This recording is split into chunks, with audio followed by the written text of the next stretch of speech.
Hello, everyone. Good morning or afternoon or evening, wherever you are. Welcome to the MedTech Innovator information session. We're going to give it a few minutes to let people come in, and then we'll start.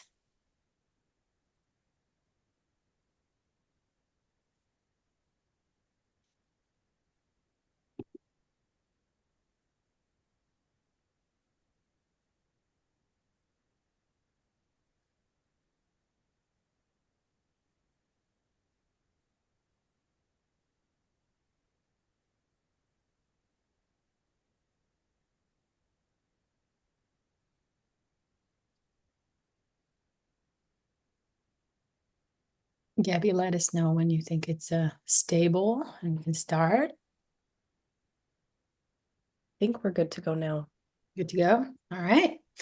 Well, great. Then let's kick it off. So again, thank you. Welcome, everyone. Thanks for joining us today.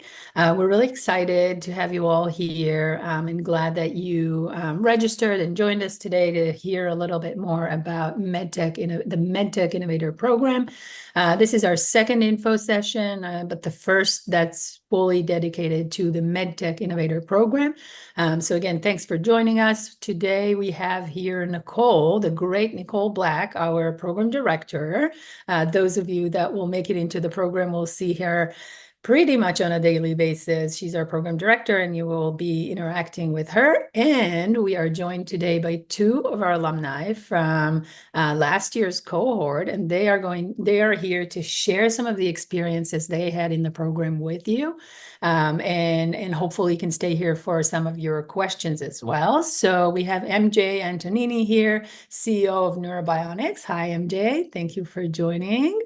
And then we have Alan Waziri, who's CEO of ICE Neurosystems. They're going to tell you a little bit more about themselves later on as we start the session, and you will hear from them throughout the session about some parts of the experience and parts of the accelerator that they have the pleasure of telling you about. So, with that, I think next slide. With that, I think we can kick it off. First and foremost, we are all here because our applications are now finally open. So those of you here probably know we have an annual cohort and our applications are open. We opened mid-November and we are open until January 15th. That is the deadline. All of our programs, the MedTech Innovator program, the MedTech Innovator Asia Pacific program, which is a program dedicated for companies in the medical device, diagnostics, and digital health space that are focused on or have a strategic interest in Asia Pacific markets, in any of the Asia Pacific markets, and our BioTools program focused on life science tools and platform technologies and enabling technologies for the biotech and pharma industry. All of our programs are now open for applications and will close at the same date, January 15th.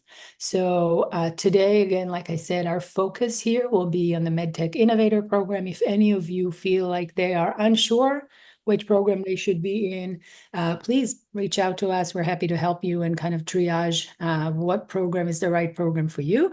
But without further ado, I will hand it over to Nicole and we can start talking about the program. Perfect. Thank you so much, Ayla. And thank you so much, MJ and Alan, for joining us here today. We'll hear from them in a little bit. So if you're joining, you are likely interested in our U.S. MedTech Innovator program, which is primarily what we're going to be talking about today. So MedTech Innovator is the industry's largest global competition and accelerator for medical device, digital health, and diagnostic companies.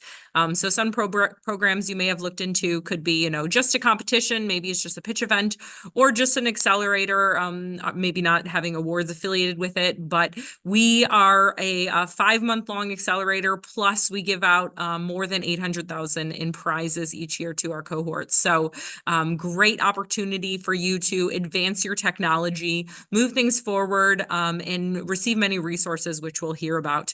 Overall, our mission is to improve human health by accelerating the growth of these companies.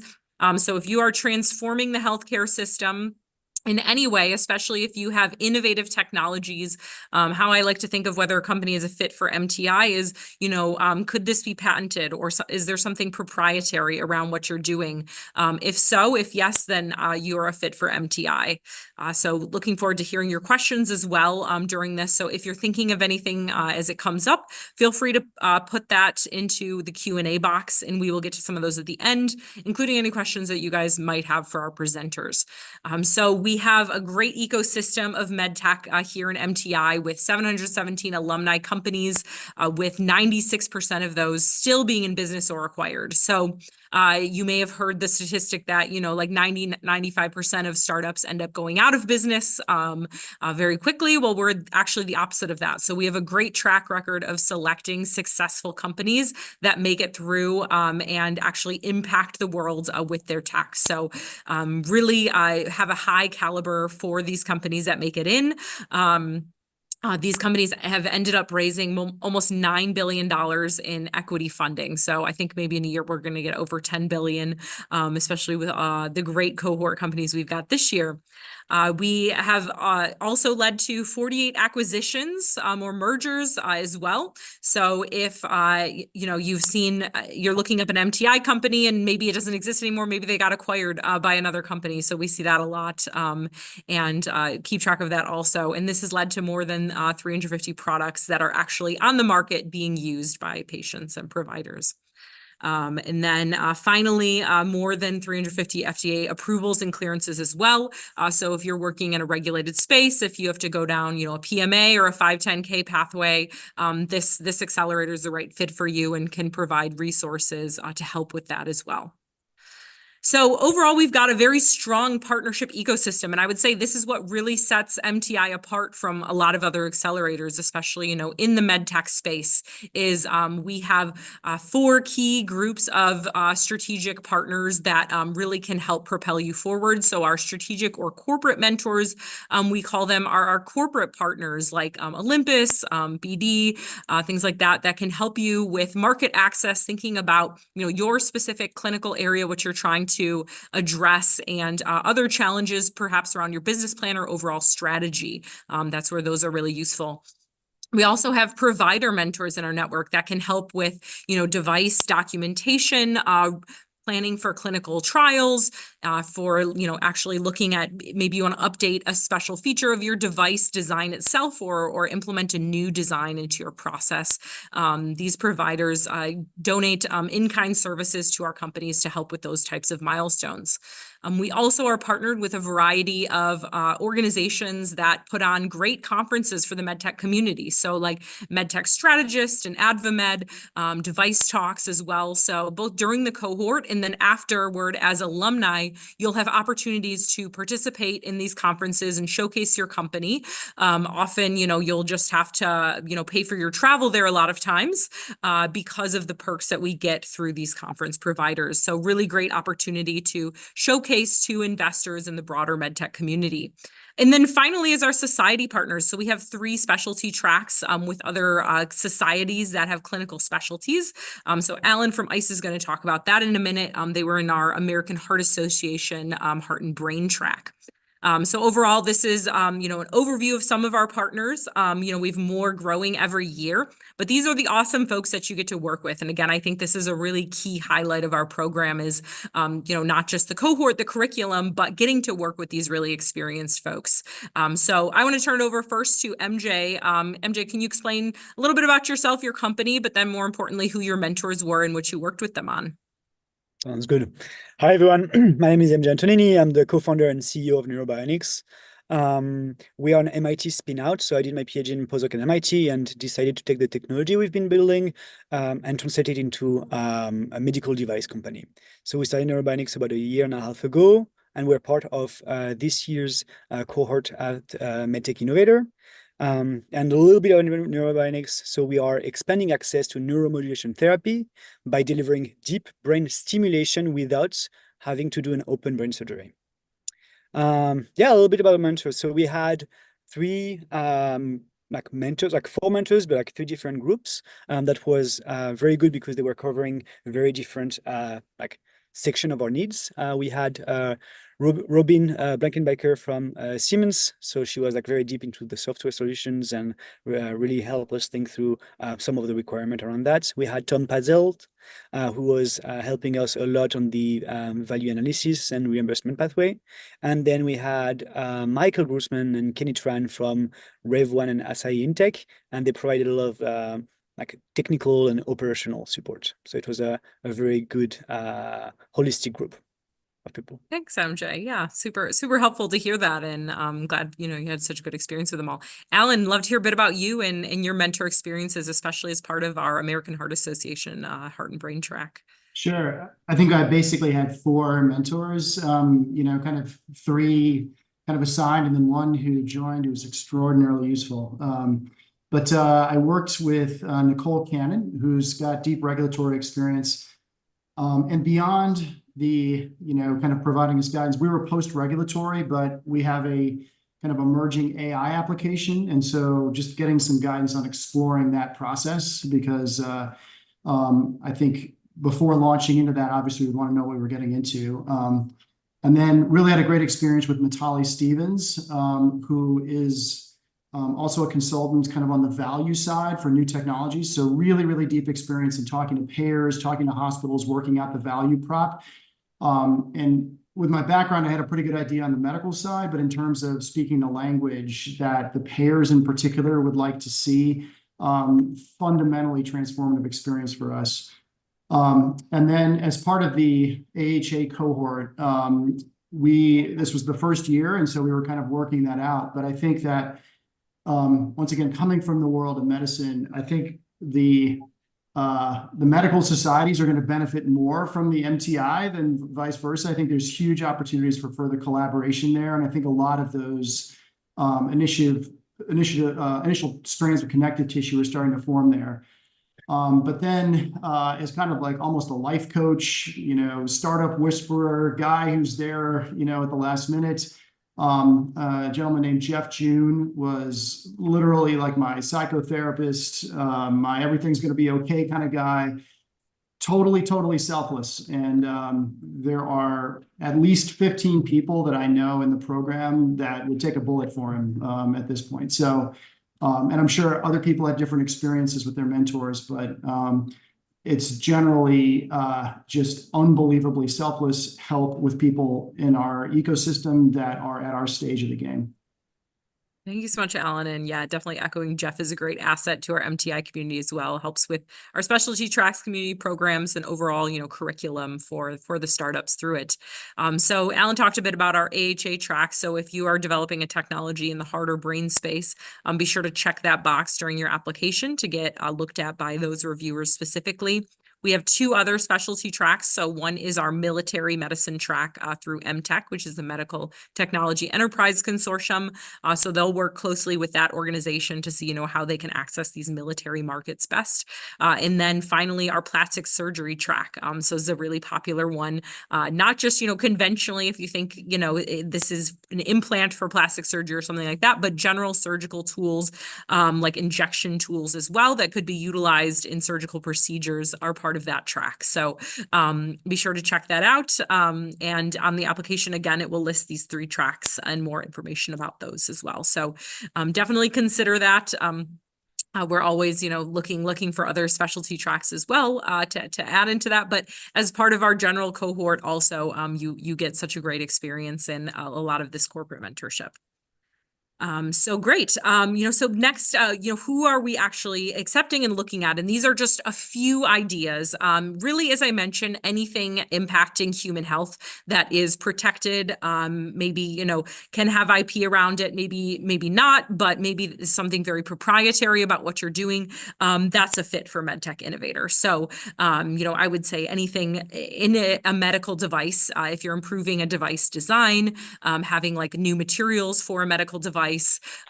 Surgical tools are very common that we see, obviously implantable devices, but also new safety mechanisms, new things that are, adjunct to an existing medical device or could improve its use. Tissue grafts, we're seeing a lot of new regenerative medicine come into the program as well.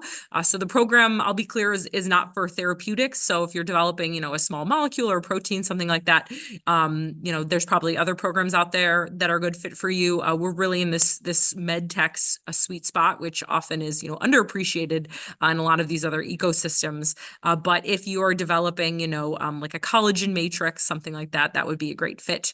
On the digital health and diagnostic side of things, we see a lot of companies in the consumer health space apply. So, for example, one of our best video winners and mid-stage finalists this year was a company called Oslo, which was a spinoff from Bose that's creating sleep buds that you can put in your ear, help you sleep. So definitely a consumer wellness product, but they're also entering a tinnitus market as well for those that have ringing in their ears. So they've been benefiting from a lot of the mentorship and advice around entering that market. Workflow optimization. So if you're trying to improve, surgical procedures, imaging technologies, monitoring patients, we're seeing a lot of remote monitoring technologies, I think this year applying a lot in the AI space for diagnostics as well. So assessing measurements. And I will say on the diagnostic space too, we have our parallel program, BioTools Innovator, that Isla mentioned at the beginning, which is more for B2B type companies. So if you're developing, a diagnostic technology that's going to be utilized in a lab setting, like a hospital lab, for example, or you're going to be selling to universities, things like that, consider that program as well. You can apply to both. But I would say generally MTI tends to be more of the patient-facing diagnostics. So like Alan's technology and things like that, where it's actually touching a patient in some way, whereas BTI is more of the lab diagnostics. But if you have tools to, improve image analysis, improve measurement analysis, things like that of patient collected data, that's definitely a fit for MTI, and especially if it's something that the surgeon's going to be using to help with their diagnosis as well, rather than a lab using, I would say that's more in the MTI area. Put a link at the bottom for some of our strategic interest areas. Again, these are all just examples. There are many more products than this. We have all of our alumni on the website as well. So if you're curious about some example companies that have been through the program, check that out or reach out to us as well. So these are just some examples of our cohort from this year. So I've got Neurobionics and ICE up there. And so MJ, would love to hear from you a bit more about, what it is that you're developing and, what milestones you're tackling right now, because MJ and Alan are at very different stages. So great to hear, the span in that. Sounds good. Yeah, so I guess I can start with the fact that I think we are one of the earliest stage company of this year's cohort, which was really a little bit scary for us, especially when we applied and saw like the like how advanced and established all the other companies were. But we derived a lot of value from the program, like really immensely. And I think one of the main reason was all the cohort members basically like faced the same problem that we're facing right now, but like a year, 2 years, 3 years prior. So now I have like I'm on texting basis with like a number of CEOs from other MedTech company that have been really willing to help and putting a lot of time and energy in helping us. So with that, a little bit more about Neurobionics. So as it's written on the slide, so we're developing a device for minimally invasive endovascular deep brain stimulation to enhance stroke rehabilitation outcome for patients. So what we do is we're leveraging microscopic fibers that we've been developing in our lab at MIT, and we are deploying them in the vasculature, in the blood vessels, and we are stimulating the brain tissue from inside the blood vessel. And that removes one of the main barriers to entry to neuromodulation therapy, which is the open brain surgery. We are preclinical, so we've done a lot of validation of the technology already well at MIT, and now we are reiterating some of this validation by deploying those fibers through the vascular system. And over the next year and a half, I think, we're going to focus on translating from small animal to larger animals. So we're going to go into swine and maybe non-human primates. Our goal is to get to an IDE sometimes in 2026 and then start human trials. And MJ, thank you. And I'll jump in here just to to tell you that MJ actually, the Neurobionics has actually applied to both BioTools and MedTech Innovator program. This is not uncommon because there is a use for this in research settings. So there was, kind of they pitched for both programs. They made it to the pitch stage for both programs. And the discussion was later on, what is the best fit in terms of support for neurobionics with the specific goals that they have in mind right now. And so that was the decision to put them in the MTI program. I think what the reason I'm telling you all this is that if you're not sure where you should be, or if you have different uses for your technology, if you think that could be a fit for BioTools and MedTech or Asia Pacific for that matter, reach out to us first and foremost. Sometimes we will tell you, apply to both. We will make the decision later on. You might be asked to pitch for both programs. You may only make it to pitch in one, and then we'll have the discussion, and wherever we understand is the best fit for you in terms of support of our corporate partners, that's where we will place you. And so we really have your best interest in mind in terms of how we can support and help you, and the rest is the rest is technicality. So apply, we will help you kind of understand where you need to be. Yeah, and I can echo that. We did apply to both because we're really excited for the program, either the BioTool and the MedTech Innovator. And at Neurobionics, we have a 90% focus on like building this medical solution, but then we also have a few, like 10% of the company focusing on providing those tools for academic research and industrial research. So we applied for both, and then we're glad that to get into the MedTech Innovator because that's like the 90% focus of the company. So it was a really great fit for us. Thanks, MJ. Yeah, thanks, Eilert. Really, really good fit. Having them in the cohort again. Physical medical devices generally fit the best in MTI, but if you're unsure, definitely reach out to us. And Alan is more in the diagnostic space. So I don't know, Alan, if you considered BTI, but yeah, I'd love to hear more about ICE Neurosystems and some of your goals because you guys are at a very different stage. Yeah, so just a quick background. I'm a neurosurgeon, neuroscientist by training and kind of prior life, and launched ICE Neurosystems back in 2018 to really kind of solve a core problem that we saw in our practice every day. We basically provide a combined device and data platform that allows us to leverage EEG as a vital sign for the brain in the critically ill. So patients that are suffering from strokes, severe trauma, sepsis, cardiac surgery, so on and so forth. We don't currently have a vital sign for the brain, and so we've tried to build the platform that addresses all those issues.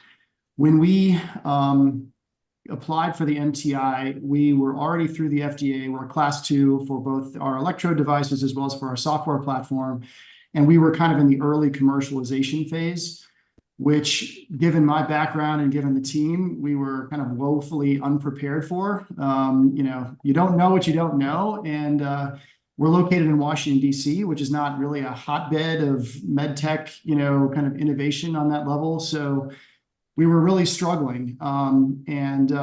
So the MTI kind of came along for us at an unbelievably useful point in our life cycle. I can get into more of the details, depending on where there's interest, as far as obviously what's been transformative for us in terms of our strategy, our approach, like our day-to-day activities. I think, MJ and I have a lot of common interests, but we are in a different period of pain in the startup life cycle. So, yeah. And I think the MTI can address, wherever you are in that process, because there are, friends, collaborators that MJ and I have who are already fully commercialized, doing millions of dollars in revenue, who are similarly getting benefit from the MTI. Thanks, Alan. Yeah, super comprehensive. And as they alluded to, wide range of stages from, barely out of academia, all the way to generating revenue, sometimes, revenue positive as well, companies that join our cohort. And so I'll talk about this later, but we do have two different sort of stage tracks, early or mid stage, depending on where you're at. So you'll be in like-minded communities with those and get appropriate resources for your stage as well. Some other examples I put up here.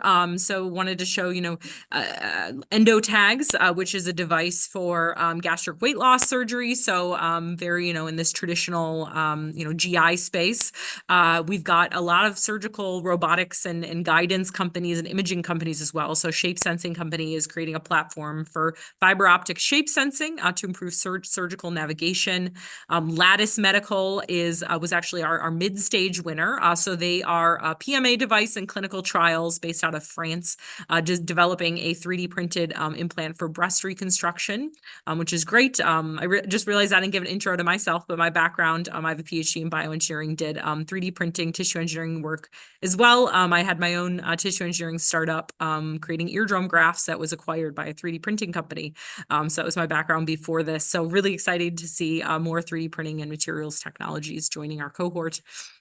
I talked about Oslo a bit, Laguna Medical. So if you're in the cardiology space, cardiac devices, interventional medicine, that's, bread and butter of our cohort, and, really benefits from a lot of our mentors we have as well from like Edwards Life Sciences. So definitely a great fit to apply if you're in that space. And then more on the data and AI side, one example is Doppel, which is creating diagnostic and interventional platform to improve these procedures for robotic and automated care delivery. So definitely sort of like a different approach, but trying to, democratize access to healthcare. So these are just some examples. We had 65 companies in our cohort this year, so many more great examples than just this. So now I want to talk a bit about, what do we offer? We talked about, mentorship already, but educational curriculum. So we have a weekly webinar series where we bring in experts, where we will live stream the first hour and then the last half hour is private for our cohort to ask them questions on topics including, regulatory pathways, mergers and acquisitions, reimbursement. So really is like a course in and of itself. You go to these every week or send the relevant people from your team to these. We'll also do office hours with some of our experts, so you can get some extra questions answered on them, and what they specialize in as well. Our value program, which I'll talk about in a minute, and then other specialized workshops that we'll do like during our summit and stuff like that to get more experience. Talked about mentorship a bit. Recognition and visibility, I think, is a great one people take away from MTI. We're a very well-known and established brand. So when we showcase you, really investors and everyone watching knows these are the guys. Like this is a tough program to get into to begin with, and they know how much you're learning and growing just being in the program. So when, we feature you on stage at conferences or on LinkedIn, things like that, it really goes a long way. And often I find a lot of our companies will want us to share their news as well, which we do even for our alumni, just because it reaches such a broad audience. The community, I think, is one thing in particular that our founders really enjoy and take away from this, especially if some of you have done other incubators, and maybe MJ and Alan, you can talk about that in a minute, but I'm based in Boston, MJ's in Boston. We have a lot of therapeutics companies here in biotech, not a lot of medtech. So it can be hard to meet other founders. And so having this global ecosystem of people going through these milestones that are unique to medtech, with these manufacturing hurdles, quality hurdles, and regulatory everything, on top for many different sectors, not usually a well-defined pathway as well for most med devices. Great to get advice on that. So we'll set up leadership pods and other, support initiatives for our alumni. Some other resources we offer is, pitch book access for our companies. We have PhD student fellows as well that will work with our companies on designated projects like market research and customer research and other like partnering opportunities that we'll give you at conferences for extra visibility. And then finally, of course, is the funding aspect. So we give over $800K in non-dilutive prize funding. So both MJ and Alan were finalists for some of our prizes. So MJ, he says he's very early, but he was one of our 5 early stage finalists this year. Alan was a finalist for 2 of our awards, execution and value.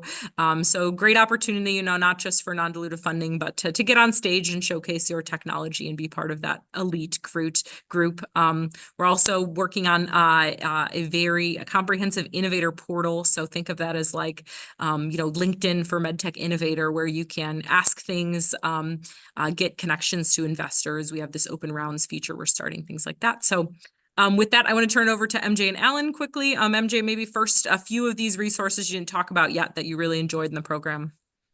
Yeah.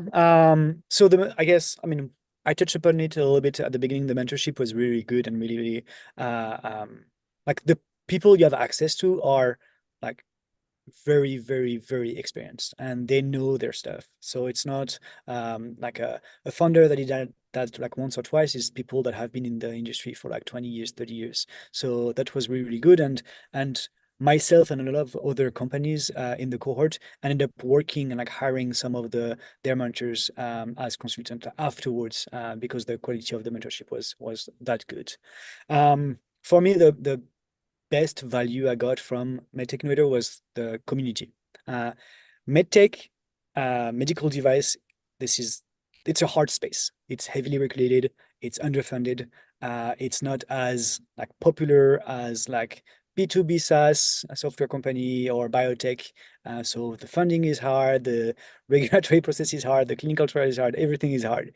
And we were, as Nicole was mentioning earlier, we are in Boston. There are a lot of biotech, not a lot of medtech. So like finding people that went through the same problems as us and have found solutions and were like willing to share those solutions with us was really, really impactful. And like even now, like we are in the middle of hiring, and I'm in touch with three other CEOs from MedTech Innovator to like learn from like their mistakes and learn from their like best practices as well. That was, I think, like the biggest value we got, and we have now like a relatively like tight group of people that get together in the Boston area once a month, trying to get also folks that are focused on the neurotech specifically together once a month as well. So this is an enduring and long-term like relationship you can craft. The other one is the visibility. We were lucky to be one of the finalists. Like we were lucky to win the Vision Award back in June, and then to be one of the finalists of the early stage program, and that brought us a lot of visibility. That also like put us in front of strategics. So at the conferences that you're going to go to, there's going to be Stryker, Medtronic, Boston Scientific, Abbott, like all the big ones. And now they've heard of us, and like we can go talk to them and like start building the relationship.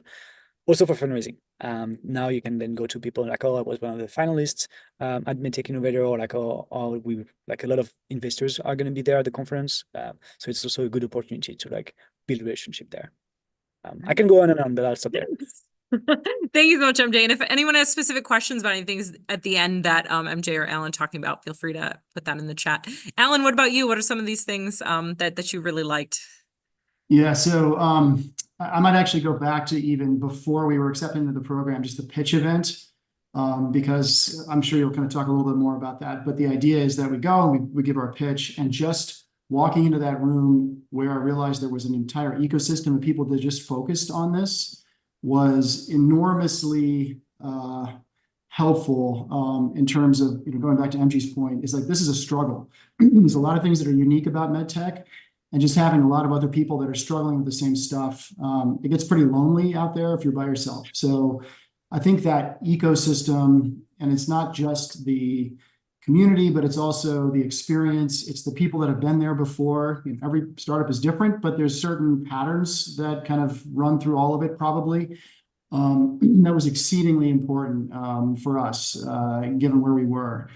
I think the network is really important. So vetting people that are supposed to help you, right? You're going to hire consultants, you're going to hire regulatory people, whatever it is.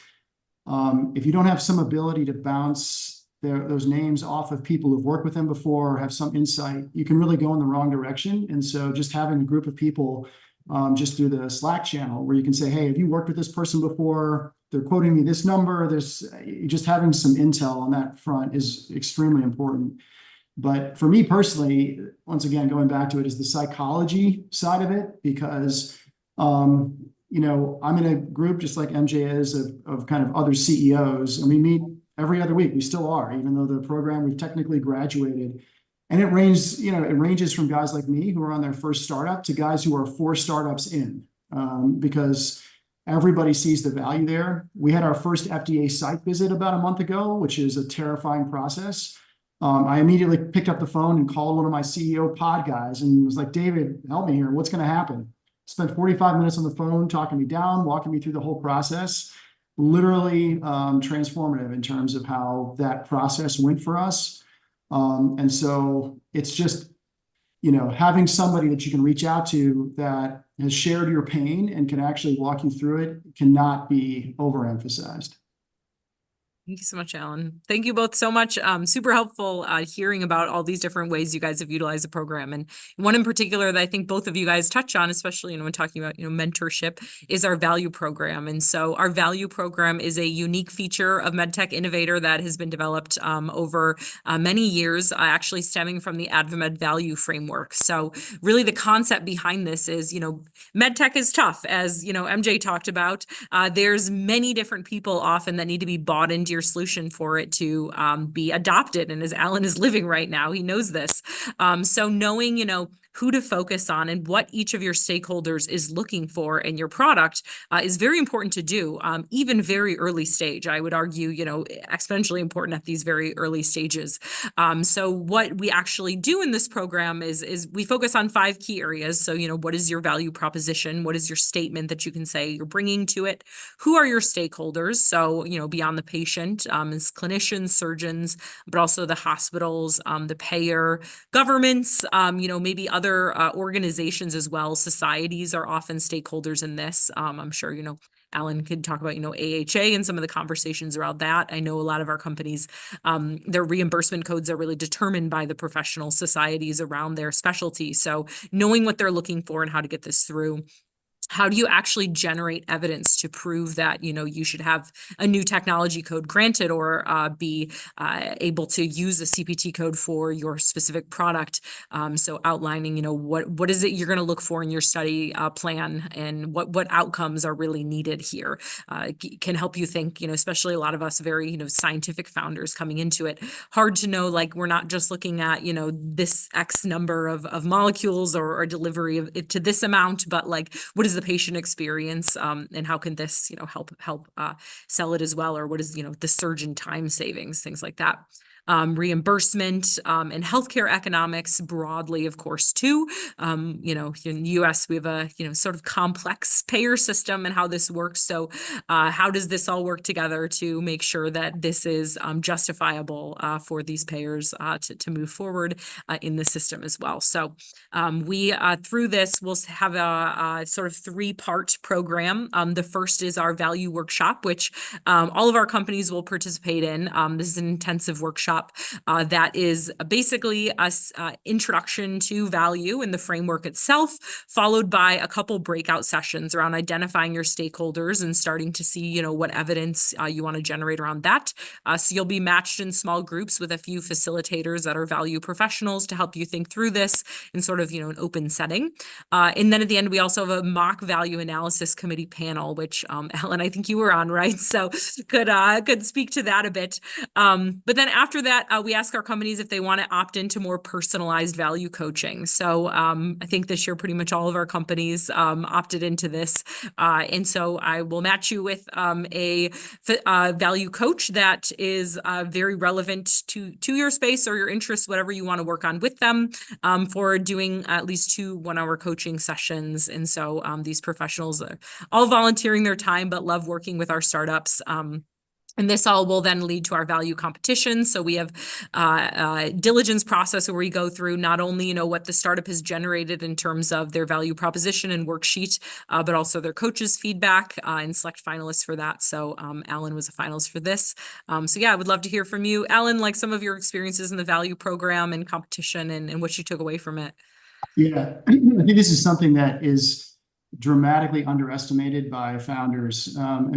We are all, thinking about where this could be used to help patients and so on and so forth. But particularly given where medicine is going, like almost the value prop should be done before anything starts, because if you make something that's unbelievable, but you can't sell it, it's essentially not useful, right? And coming from, over 25 years in healthcare and watching how things have changed, we had a pretty good idea of the value of our product to patients, certainly, and to physicians and to hospitals and so on and so forth. But Literally during the first summit meeting, Paul Grand was up there talking about this exercise and literally mind bombed for me in terms of how we were not going at it completely correctly. We have a platform technology. We were trying to sell the value of the platform across many, many different clinical verticals. We needed to get more granular. So we spent a lot of time focusing on just one clinical vertical and running the numbers for all the different kind of players in the ecosystem. And it's literally what you put into it is what you get out of it. For me, the process was crystal clear, very well done. And I ended up with something at the end that, as a physician and understanding what's happening in the world, I can kind of run the numbers, but coalescing it into a message that not only resonates with the customer and the payers, but also investors. It was a fundamentally, once again, transformative experience for us. So I think the idea is that focusing on clinical pull, meaning what is it that's going to pull your product into the market? Is it a great reimbursement number? Is it a fundamental change in hospital length of stay and what it's going to take to prove that? You really should be doing that before you even start designing your product, right? What is the value of your product? Is there already a billing code? What is the reimbursement strategy? What is it going to take to get the code? Because those are things that sometimes you need to start years in advance. And if you're doing it linearly, where you build the product and then you do the value analysis and then you go get the code, that can be years and years of missed opportunity. Yeah, really good point, Alan. You want to get it right as early as possible so you don't miss those opportunities, those markets that, might be potentially even better to go into as well. Yeah. Sorry, really quick. And one thing I should add is that is enormously important for your initial go-to-market strategy, because, when you're first deciding who your first customer is going to be, if they're not going to move the needle in terms of generating the data that you need to further justify the value, maybe you should think about a different first customer. Which is kind of the opposite of the way that we approached it, but we were rapidly rectifying that thanks to our work in this process. Yeah. Glad you had such a great experience, and clearly they got a lot out of it as a finalist as well. MJ, what are some things that you guys worked on in your value program with Tom? Yeah, so I'm not sure I can add a lot more than Alan on that topic. I think the value worksheet was really helpful in convincing investors that we knew what we were doing, or at least like we had a plan on how we're going to figure things out. Both myself and my co-founder are first-time founder out of academia, so there was this like uncertainty around like whether are they aware of like all the hurdles they're going to have to go through to get to markets, and like having this worksheet was really key in like communicating that, and it's actually now part of my data room that I share with investors. Like it's like, okay, well, this is things that we have thought about, and this is how we're gonna get those answers. And we've interviewed that many people to like already have like the beginning of those answers. Because as Alan was saying, like you have to build with the end in mind, and like you first need to make sure that there is a market and there is a business and there is like an opportunity there and a clear value proposition.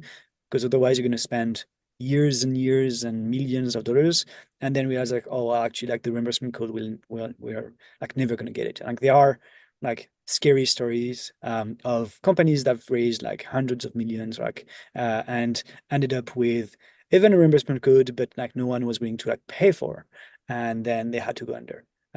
So it's really helpful to like, you don't need to have all the answers from the get-go because it's impossible, but you need to know how you're going to get them, and like to have a good sense whether it's possible and there is something like good and a clear value for your product. Right. Thank you both so much. So again, really unique opportunity through this program. And yeah, I think MJ is not unique. A lot of our companies will still use their worksheets and other resources they generate through the program, for investor conversations and things like that. So how do you get in? This is the question on a lot of people's minds right now. It is a very competitive process. The admit rate is close to that of Harvard. So, don't let that scare you, though. I think a lot of our companies that make it in do so both because of, their milestones, what they're looking for, but a lot of the connections that they make at these pitch events, things like that. And really, they make it in because we think they can get the most out of the program. So I would really encourage you to think about about that during your application is what you can get out of the program and if you can demonstrate that well. So, we'll get about 1,300 applications. This was this last year, and then invite about 200 of these companies to pitch. So we have 3 in-person pitch events that I'll talk about, and also a virtual option if you can't make it in person, but really encourage you to go to an in-person pitch event. This ends up with a cohort where, this year we had 65 companies with about 2/3 of those in our early stage track, we call it. So this is usually, you at least have a prototype, but often have raised up to, 10 to 15 million or so. Companies who've raised more than that maybe are at, clinical trial stages or in the market already are in our mid-stage cohort. So that's about 1/3 of our companies. We even have one company that's just raised more than like 100 million. So no matter what stage you're at, there's probably great resources for you. So definitely don't, if at any stage you're at, consider applying. I think as long as there's value you can get out of it. And then we'll have, our competitions for these 2 tracks, along with our other competitions we talked about earlier, like the Vision Award at the very beginning, our Value and Execution Awards, as well as a Best Video Award. So all of our companies will put together a 60-second video, which again, I think is a really great resource for them to use later and other opportunities as well. So this is the overall timeline. So January 15th, that's coming up in a little bit more than a month. December is going by quickly. So that'll be our deadline. So make sure you get that started as soon as possible to know what questions it's going to be asking, so you can be sure to be as prepared as possible for all of those. And you can continuously edit different parts of your application anytime up to that deadline. We'll send you reminders, things like that as well. So as soon as you start the application, the better. Because you'll be on that list for reminders, things like that. Then we're going to be sending notifications, usually like around February, for who is going to be pitching at our pitch events. So again, 3 in-person events, and then we do have a virtual option. I'll talk about those in a minute. Our accelerator announcements will go out late May, so that's when you'll find out if you got in. And always very exciting to send those emails out as well. Our program officially launches with our Innovator Summit each year, which brings the cohorts from all 3 of our programs that Isla mentioned together in Mountain View, California. I think this year we're doing it again at the Computer Science History Museum. So really great venue. And I'll let the companies talk about that in a little bit, some of their experiences from that. But, Alan was talking about what a great opportunity that was for him. Our accelerator program itself runs from about June to October. So this is the period in which your mentoring relationships will formally take place. The value program takes place, and also we have our weekly webinars and consults, things like that with our partners. So that's really the focus period, and, expect to be committing, I would say 5 to 8 hours a week through the program, at least one person, to be able to get the most out of it between all, your mentoring conversations and things like that. And then finally, the program culminates with our showcase and finals, which takes place at the MedTech conference, which is an event hosted by the AdvaMed organization, which you'll all get a free complimentary AdvaMed Excel membership to as part of our cohort as well. So some great resources for startups through that. So big ones here, January 15th, be sure to remember that. But then also those in-person events. Doesn't cost anything to apply. So we're generously, funded by our partners and sponsors. Really just what you have to commit is your time to really get the most out of the program, engage with the cohort, be checking Slack. We try to, be sort of diverse in our communication methods, but I would say Slack is where a lot of people live and these conversations happen. And then travel to some of these events. So the 3 events are the pitch event, the Innovator Summit, and the finals event. So this is what you should be planning for if you make it into the cohort. Well, the first is the pitch event. So those 200 companies that are invited to pitch. So this year we're going to have our West Coast event in LA again. DC is our East Coast event, and then Dublin, Ireland as well at the Guinness Storehouse. So that'll be a really fun one. And then I mentioned we do have a virtual option. I really encourage you to attend in person if at all possible. Alan talked about some of the connections that he made at the pitch events. That's really valuable. Not just like the people that you're pitching to, but the other companies that you'll get to meet. You'll get to meet some of the staff. Really helpful to make a good impression, especially especially if you have something, you want to demo at these as well. I think always better to see that type of stuff in person and meet people as well. You can think of it like a mini conference in and of itself, and often we'll have parallel programming for our startups as well at the same time when you're not pitching. We have our Innovator Summit, again, which I talked about, which brings all these cohorts together and our partners as well. You'll also meet alumni that have been through the program. Our alumni are one of our greatest assets that will share their knowledge, what they've gotten out of the program, how their companies have developed, and so really some great experts you'll learn from. And then finally, the MedTech Conference Summit, which I mentioned, where all of our companies will be showcased in panels on different clinical topics. These are really the core 3 events. As I mentioned, there's some other smaller conferences for other awards throughout the year, like MedTech Strategist that Alan just got back from. But MJ, any comments about any one of these that you think, was really valuable or something you got out of this experience? I think so. The Innovator Summit, I did not attend. It was my co-founder, so I can't speak too much for that. But the MedTech conference was really, really good. It was, I touched upon it a little bit earlier, but it was like a great experience for us to get on stage and like speak in front of like thousands of attendees, and they were all industry experts. So a lot of connection. I mean, the good thing about the bad thing about MedTech is like everything is hard. The good thing is like everyone is in there to like help the patients. So everyone is really willing to help each other. And people from like other companies, bigger, smaller, will like take a lot of their time to advise you and put you in touch with the right people and help you like get to your solution. So just the exposure and like the connection we fostered there were really, really good. Thanks, MJ. Yeah, Alan, anything? I know you already talked about some of these, but maybe AdvaMed or anything you got out of it? Yeah, I think for me, once again, the summit meeting was probably something that I wish there was another version, because to MJ's point, it's just being around like-minded people that are struggling to move the ball forward in a space that is underappreciated. It's just really rejuvenating on a lot of levels. You learn a lot, meet some new people, catch up with old friends. I mean, making the transition from academic medicine to this, it was pretty lonely going to these conferences before. It seems kind of funny, but walking around with that little light bulb MedTech Innovator pin on your lapel, it makes a huge difference. It sounds kind of crazy, but it's just really good to know that there's people around you that are struggling with the same stuff, and it keeps the bulb burning, I think, for me. Thanks, Alan. So really good, in-person opportunities. A lot of people say like, oh, do I have to relocate? It's all, virtual. It's mostly virtual. There's just 3 in-person events. So, easy enough to travel to. Even our international companies find their way to these easy enough. So we give you enough notice, I would say, at the latter 2 at least, but hopefully the first one of those 3 works out for you already, and you can indicate that in your application. So this is just some general requirements. As I said, really range here. You've seen from, neurobionics to ICE, and what their status is. But, you should hopefully be incorporated at the time of the program start, especially a consideration for some of our academic companies, and have some runway to execute on your current milestones. We don't want, companies that are going to shut down halfway through the program and then not get anything out of it. So we really want people that are poised for future success and growth as well.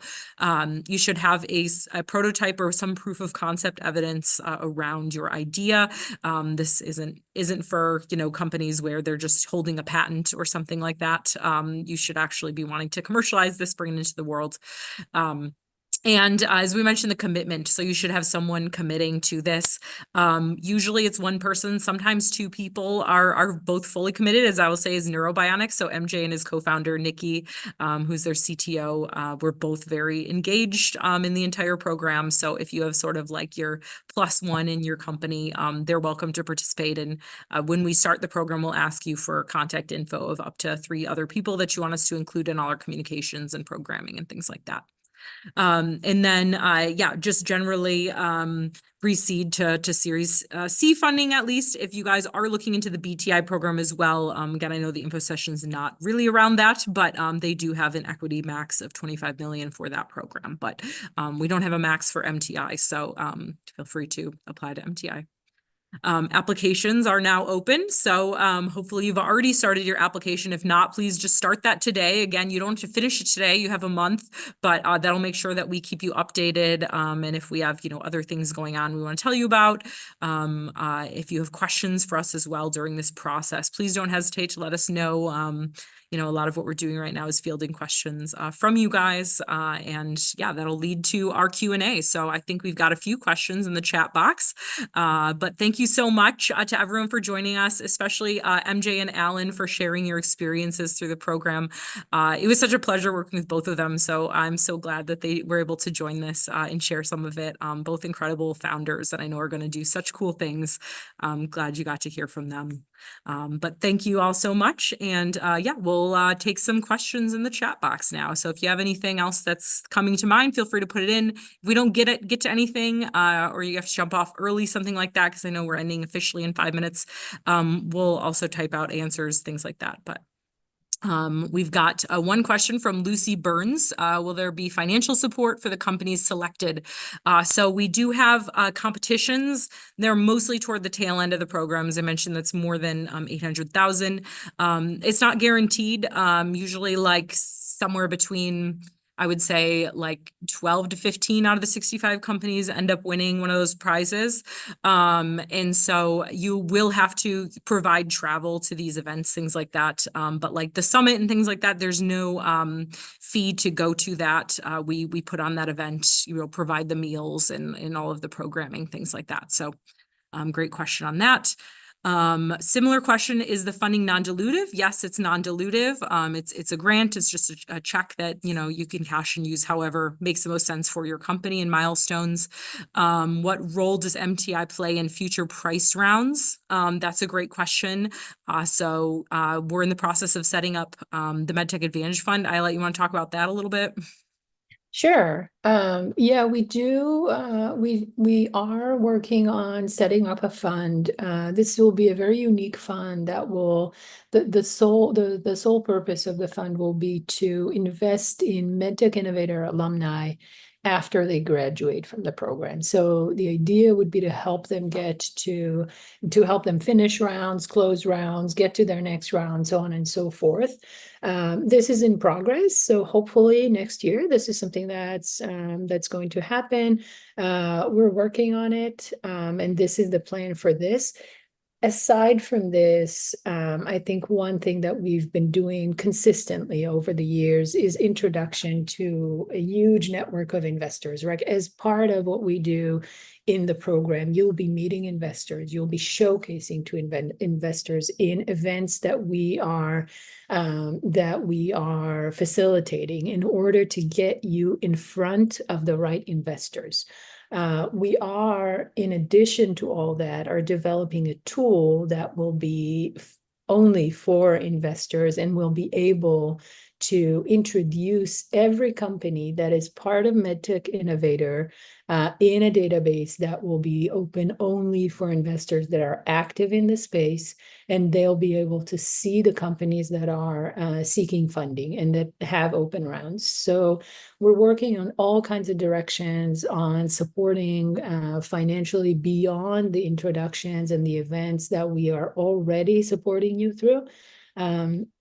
That is the idea. Your visibility to investors will, and our alumni here talked about some of it. You're more than welcome to reach out to us and we can connect you to more of our alumni to talk about this.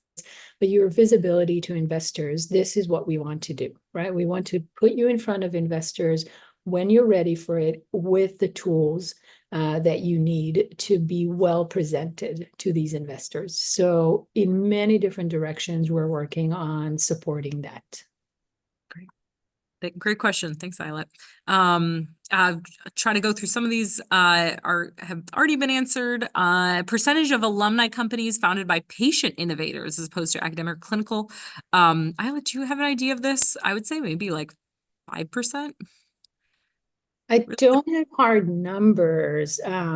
Patient innovators, it's hard to answer, especially because there's a diverse source of founders. They can be clinicians, they can be coming out of, academia. They can come from other through the business channel of things. It really is diverse. Hard for me to give a number on specifically patient-derived innovation. We've seen this for sure as part of our cohort, but not necessarily something that we have numbers for. Yeah, I think it's more common in like the disability tech companies that we have founders that are patients as well. What are the funding amounts? And by the way, MJ, Allen, if you guys have to jump off at any point, we get it. And thank you guys so much for joining. We'll see you. Thank you, MJ. Great. What are the funding amounts that could be awarded as part of the program, and how are they distributed? So we've got our early stage prize is our largest award, that's $350K. Our runner-ups for that will receive $25K. Mid stage will be $200K to one company, and then our runner-ups for that, again, this is usually 3 to 4 companies, receive $25K. We have our value award, which is $25K. Best video award is $10K. And then our vision award is, I think it's like $5K that's split between the different companies. An execution award is $25K. Yeah, once you get into the program, we'll explain more about that as well. Is there a minimum fund and or financial stability runway that is expected? Yeah, really, we just want you to be stable throughout the course of the program. Ideally, have a year of runway. But a lot of our companies are actively fundraising. This is a tough funding environment. So, really our goal is for you guys to be successful. As I said, just, we won't probably accept companies that are likely to shut down midway through the program. But we don't say, hey, you have to raise 1 million or something like that. It really depends. Some of our companies are completely bootstrapping and they don't have equity funding yet. Some just have grants, some especially, academic spin-outs. So really wide range there. Our travel expenses covered, not for the events that I talked about. As I mentioned, there are some like awards that can be won at the end of the program, and most of the program is virtual. So I would say to budget, if it's one person coming to these 3 events, somewhere between 5,000 to 6,000 for the 3 events for your flight and hotels and things like that. But yeah, there's no other expenses as part of that. Depending, of course, of where you're coming from. Sometimes it's, local events for you. Sometimes it's, if you're international, that's a different story. The point here, I think the most important thing to remember is we don't cover necessarily travel expenses. We cover everything else for you, and the program itself doesn't require an equity or any fee.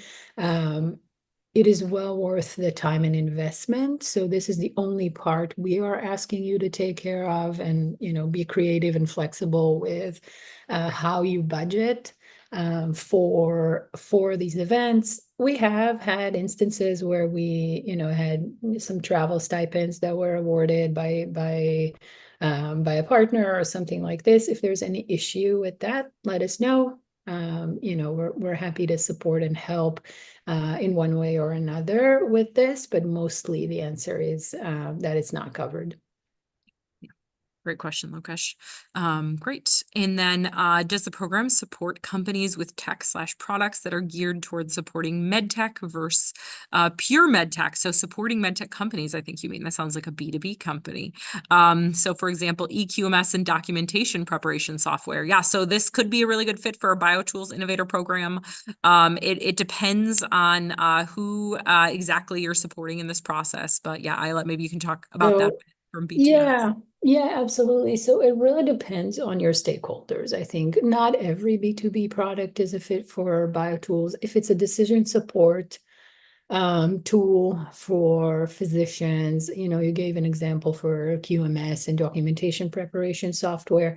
This is more medtech because your stakeholders are more medtech relevant, and the support that you would need would be more medtech. The big picture answer, yes, depending on obviously the innovation, the unmet need, the everything that goes into it, right? So obviously these are variables. Hard to answer without knowing a little bit more. Feel free to reach out tell us more about this, or just start an application and provide the materials that's needed and respond to the questions in the application, and then we can take a closer look. Excellent. Great question, Ren. Yeah, one example company from the BioTools cohort this year was Pluto Bio, which actually spun out of the VEAS at Harvard, where I was at. They're creating a platform for turning raw data into insight that, could be utilized by these, biotech, medtech companies. So great example of that. And with that, I think that's all our questions. Let me just confirm. Yeah, that is it. So thank you all so much for joining. I really appreciate it. We'll be sending out a recording of this to you as well. If you, were like, oh, Alan said this really cool thing, I want to make sure to mention, but really appreciate it and looking forward to reviewing your applications and hope to meet